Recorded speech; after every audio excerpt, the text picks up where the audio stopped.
Hello everyone. इस class में हम लोग डिस्कस करेंगे AC single phase 3 wire system. Single phase 3 wire system में हमारे पास एक न्यूट्रल वायर भी है, तो ये फाइनली हमारे पास कितना हो गया, 3 वायर हो गया। ठीक है, तो अब सारी चीज़ें वैसे ही कैलकुलेट करेंगे जैसे हमने प्रीवियस सारे सिस्टम्स कैलकुलेट किए हैं। ठीक है, तो यहाँ पे लिखेंगे maximum voltage between outer conductor is equal to 2Vm। Okay, फिर हम लोग निकालेंगे RMS voltage between outer conductor is equal to 2Vm by √2, तो ये हो जाएगा √2Vm। अब हम लोग लोड करंट निकालेंगे। यहाँ पे मैं I6 लिख लेता हूँ क्योंकि लास्ट क्लास में हमने I5 तक हम लोग कैलकुलेट कर चुके हैं। I6 तो जो लोड करंट होगा, load current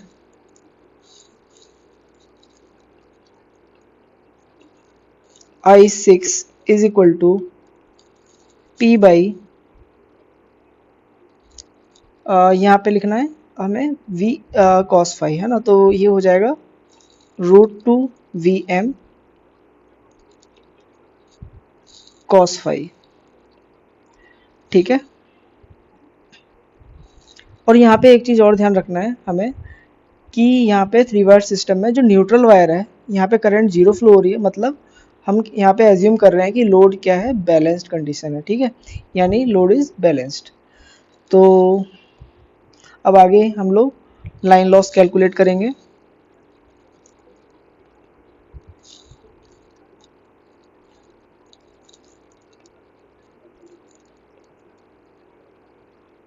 line losses W is equal to, यहाँ पे भी हमारे पास मेन देखो यहाँ पे करंट 0 फ्लो हो रहा है। ठीक है, क्योंकि बैलेंस कंडीशन है, तो इस वायर में जो लॉस होना है वो बिल्कुल 0 होना है।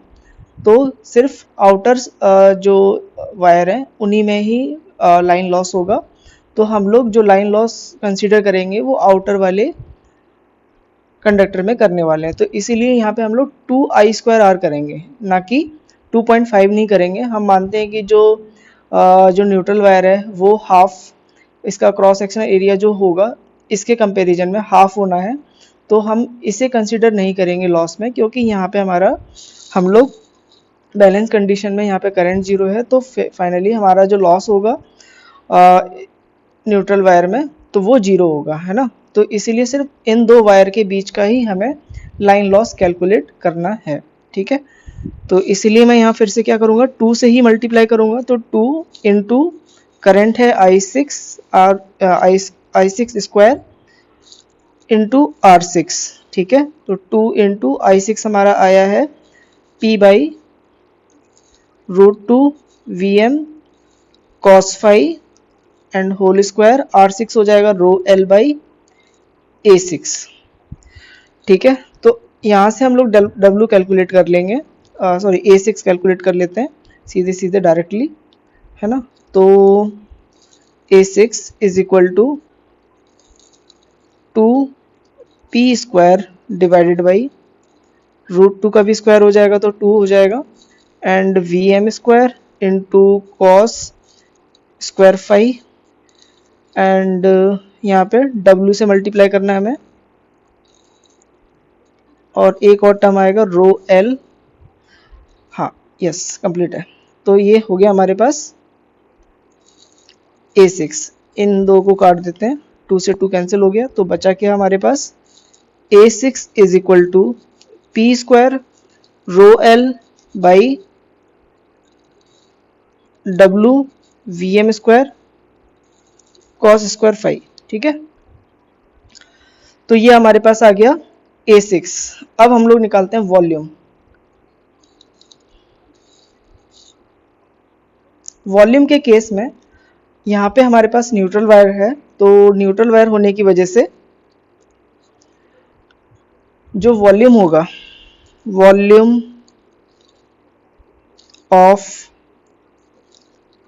कंडक्टर मटेरियल रिक्वायर्ड,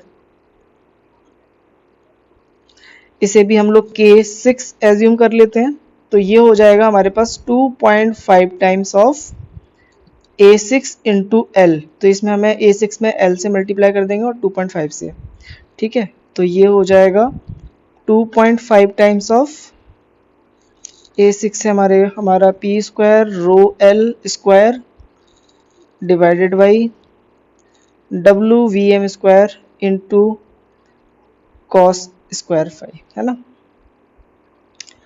तो ये हमारे पास आ गया volume of conductor material required. Okay, तो यहाँ पे हम लोग देख सकते हैं कि अभी जो हमारे पास वैल्यू आई है 2.5 हमने यहाँ पे नोट किया है, और फिर अभी मैंने लास्ट क्लास में बताया था कि जो P square rho L square divided by WVM square को हमें क्या एज्यूम करना था, 0.25 टाइम्स हमें कैलकुलेट करना था, है ना।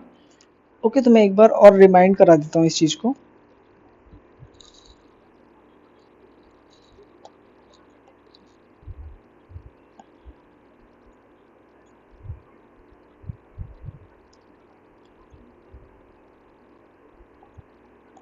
तो लास्ट टाइम में जो हमारे पास K1 आया था, हम लोग फर्स्ट जो सिस्टम था DC 2 वाट सिस्टम, जो कि जिसमें एक कंडक्टर अर्थ किया हुआ है, तो उसका जो वॉल्यूम आया था हमारा, मैं वो लास्ट क्लास में जो हुआ था उसको मैं एक बार बता देता हूँ, ठीक है। तो वो आया था हमारे पास K1 is equal to 4P square rho L by WVM square, ठीक है। अब यहाँ से मैंने ये कहा कि जो P square rho L by WVM square is equal to K1 by 4 लिख सकते हैं, और फाइनली 0.25 टाइम्स ऑफ K1 लिख सकते हैं। ये मैंने बताया था कि लास्ट क्लास में हम लोग सारे सिस्टम को कंपेयर करने के लिए इस तरीके से इसको बना लेंगे, ठीक है। अब जहाँ भी हमें P square rho L by WVM square दिखेगा, वहाँ पे हम लोग 0.25 टाइम्स ऑफ K1 से सीधे सीधे वहाँ पे उसको सब्सटीट्यूट कर देंगे वैल्यूज़ को, ठीक है। तो यहाँ पे भी हम देखेंगे कि जो P square rho L square divided by WVM square है, उसमें हम लोग 0.25 टाइम्स ऑफ K1 लिख सकते हैं। तो इसीलिए जो K6 की वैल्यू होगी हमारे पास, K6 is equal to 2.5 times into 0.5 K1 divided by cos square phi, ये आएगा। और जब मैं 2.5 और 0.25 को मल्टीप्लाई करूंगा तो आ जाएगा हमारे पास 0.625। आप लोग कैलकुलेट करके चेक कर लीजिए, ठीक है। तो इसीलिए मैं लिखूंगा K6 is equal to 0.625 divided by cos square phi into K1।